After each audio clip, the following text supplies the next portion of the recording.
Let me ask you something that might sting a little. When was the last time you did something, truly did something, without first waiting for someone else to approve it, support it, or show up for it? Think about that, because if you are honest with yourself, you might notice a pattern that has been quietly running your life for years, maybe decades. You had a plan, but you waited for your partner to get on board. You had an idea, but you needed your friend to validate it first. You were hurting, but you stayed silent because the people who were supposed to check in didn't. And slowly, without realizing it, you handed the steering wheel of your own life over to people who never asked to drive it. That is not weakness. That is not a character flaw. That is what happens when you are a human being who loves people and wants to feel connected to them. But here is the thing nobody tells you. That kind of reliance, that quiet, habitual waiting for others, it does not just slow you down, it hollows you out. It turns capable, intelligent, deeply experienced people into people who are always on hold, always waiting, always one disappointment away from falling apart.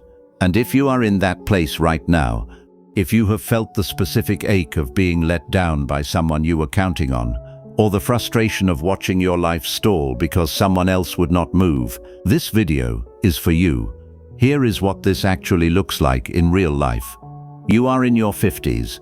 You have been through things, real things, loss, setbacks, years that did not go the way you planned. You have earned your wisdom the hard way, but somehow, despite everything you have survived, you still find yourself in this loop. You wait for your adult children to call. You wait for your boss to notice the work you have put in.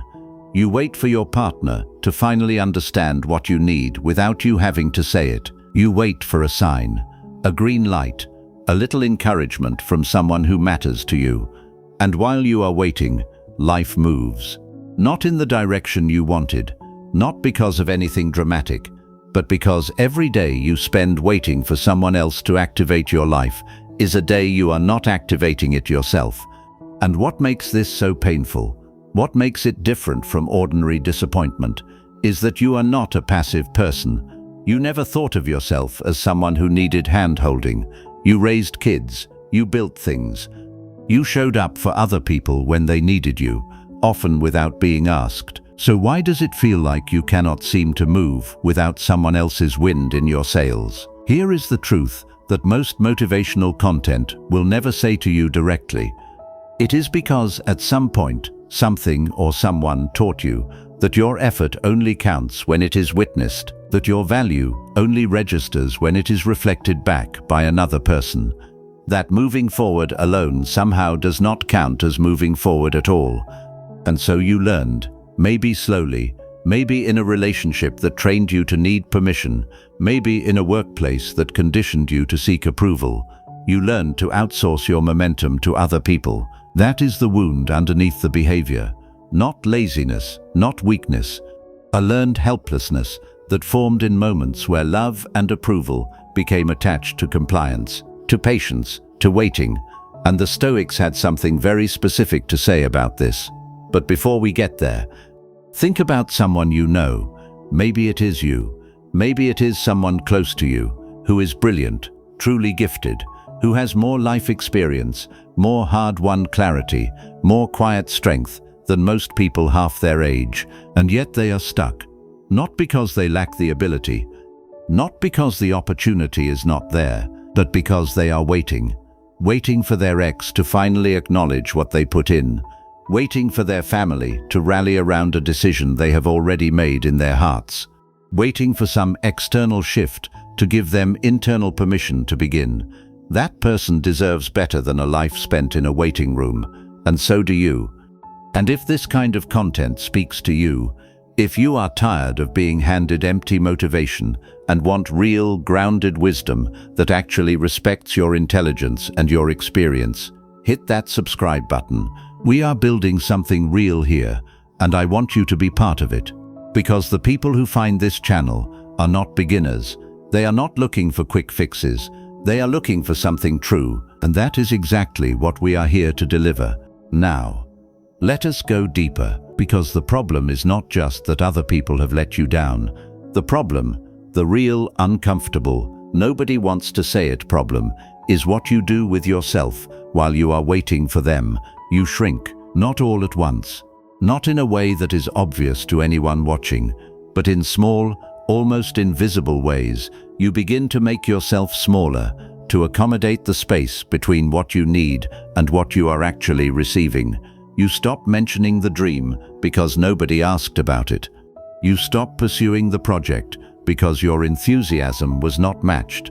You stop expecting anything to change because the disappointment has become so familiar that hoping for more feels embarrassing. And this is where it gets really important to understand something. This is not about the people who let you down. This is about what you decided those moments meant about you. Because here is what happens inside a person who has been disappointed enough times. They stop seeing the other person's limitation as a limitation of the other person. They start seeing it as confirmation of their own. Your friend did not show up for you. And somewhere, quietly, you translated that into, I am not worth showing up for. Your partner missed what you needed, and you filed that away as, my needs are too much. Your children forgot to call, and you told yourself, I should not need this much.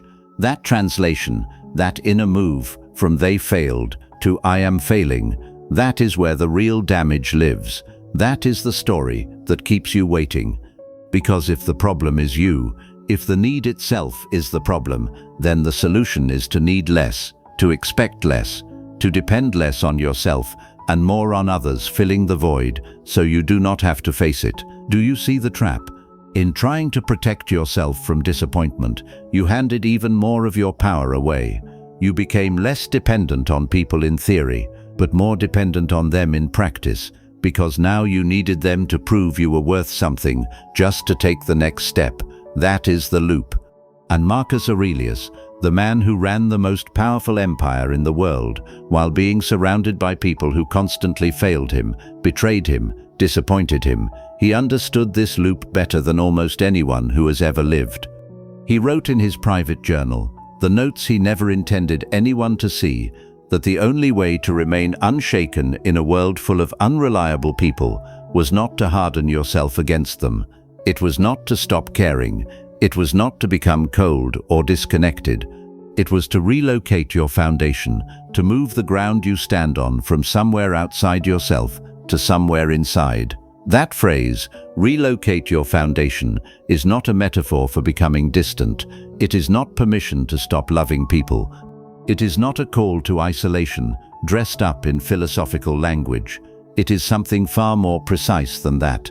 It means this: the criteria by which you decide you are okay cannot live in someone else's hands, not your partner's hands, not your children's hands, not your closest friend's hands, not because those people are bad, but because those hands are human, and human hands shake. Let me give you a character to hold on to. Her name is Margaret. She is 61 years old. She spent 32 years as the person who held everything together. She was the one who remembered every birthday. She was the one who showed up when her friends were in crisis. She was the one who absorbed her husband's bad moods and her children's chaos and her aging mother's fear. And she did it because she believed, somewhere deep and unexamined, that if she was essential enough, people would eventually show up for her the same way. She was not wrong to want that. She was not weak for wanting that, but she had made a contract that no one else had signed. And the day her husband forgot their anniversary, not for the first time, not by accident, just because he did not think of it, she did not feel hurt in the way a wife feels hurt. She felt erased. Because the anniversary was not just a date, it was her evidence. It was her proof that the decades of showing up had meant something, that she had meant something. When he forgot, the case collapsed. And she sat in the car outside the grocery store for 40 minutes, unable to go in, unable to go home, unable to do anything except feel the particular agony of a person who has been holding out for a verdict and finally understood that no verdict is coming. Maybe you know that parking lot. Maybe your version of it looked different. Maybe it was a phone that did not ring, a room that did not acknowledge what you brought to it, A conversation where you waited to be seen and watched the moment pass without it happening. The parking lot is not a place. It is a state of having placed your foundation outside yourself and feeling it give way. Margaret did not need a pep talk in that moment. She did not need someone to tell her that she was wonderful and people were ungrateful and she deserved better. She needed what Marcus Aurelius spent a lifetime trying to teach himself.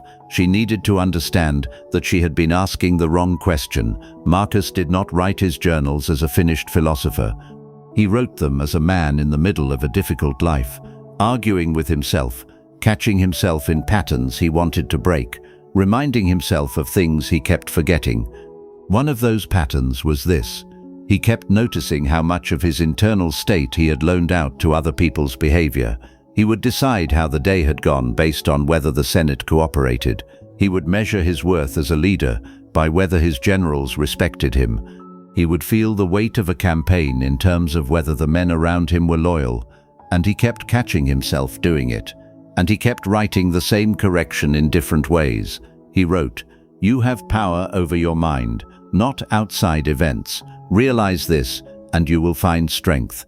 He wrote about the discipline of returning to yourself, not as a retreat, not as giving up on the world, but as the only reliable act available to a person surrounded by things they cannot control. And here is the part most people miss when they read that. Marcus was not a monk. He was not a man who had removed himself from relationships, from disappointment, from the sting of human failure. He was someone who dealt every single day with unreliable people at the highest stakes imaginable, wars, betrayals, a co-emperor who did not carry his weight, a son, Commodus, who would eventually become one of the most erratic rulers in Roman history. Marcus loved his son. He was present with his people. He did not cut himself off. He just refused to let the behavior of others become the surface he stood on. That distinction is everything. Because what the Stoics were teaching was never about emotional distance. It was about emotional location. Where are you standing when the disappointment arrives? If you are standing on their behavior, you fall when they fall short. If you are standing on your own values, your own clarity, your own practiced responses, you can still feel the impact. You can still grieve what did not happen, but you do not collapse. The ground beneath you holds. The Stoics had a concept they called the dichotomy of control. And it sounds simple, almost too simple, until you start applying it honestly to your own life. It divides the entirety of human existence into two distinct columns. In column A, you have the things that are up to you, your beliefs, your judgments, your decisions, your integrity, your deliberate actions. In column B, you have everything else, the weather, the economy, your reputation, and most importantly, other people. Other people's moods are in column B. Other people's capacity to love you the way you want to be loved is in column B. Other people's ability to keep their promises, remember your anniversary, or recognize your value, all of it, firmly in column B. When you suffer, when you feel that hollow, heavy exhaustion of constantly waiting for someone else to step up, it is almost always because you are trying to write your sense of self-worth using the ink from column B. You are expecting an external variable to do an internal job. Epictetus, another brilliant Stoic who was born into slavery and understood powerlessness better than anyone, put it bluntly. He said, "If you expect anyone else to secure your peace of mind, you will forever be their slave." Read that again. Not their physical slave, their emotional dependent. Because the moment you say, "I cannot feel confident until my boss praises me," or "I cannot be at peace until my partner apologizes," you have handed them the remote control to your nervous system. You have made your stability conditional on their performance. And humans are terribly, tragically inconsistent performers. Here is the non-obvious reframe. Most people here stop relying on others, and they think it means become self-sufficient, build walls, need nothing from anyone. That interpretation will make you harder. And harder people are not stronger people. They are just more brittle in ways that take longer to see. The real teaching is not about needing less. It is about returning to yourself as the first point of contact. It means that before you can be moved by someone else's actions, before disappointment lands and begins the translation from "they failed" to "I am failing," you have already established who you are independent of that outcome. You know your values. You have been living them, not performing them for an audience. You have developed what Marcus kept calling back to in his own life, an inner resource that does not deplete when the outer world does not cooperate. And that inner resource is not built in crisis, it is built in the quiet, in the practice, in the daily unglamorous decision to be someone you can rely on before you ever look to see if anyone else is. Now, I know exactly what the counter-argument is. I hear it all the time from smart, deeply caring people. You might be sitting there thinking, but we are social creatures. We are meant to rely on each other. If I stop relying on my spouse, what is the point of being married? If I stop relying on my team, what is the point of being a leader? It is a fair question, but it completely misses the profound difference between interdependence and codependence. Interdependence is two people standing on their own 2 feet, choosing to walk together. If one person stumbles, the other can help them up. But if one person decides to sit down and never walk again, the other person can still move forward. Codependence is two people leaning against each other. If one person moves, the other one falls down. What you have been calling relying on others is often just a disguised form of leaning. You are leaning on their approval to stand up straight in your own identity. You are leaning on their consistency, so you don't have to face your own anxiety.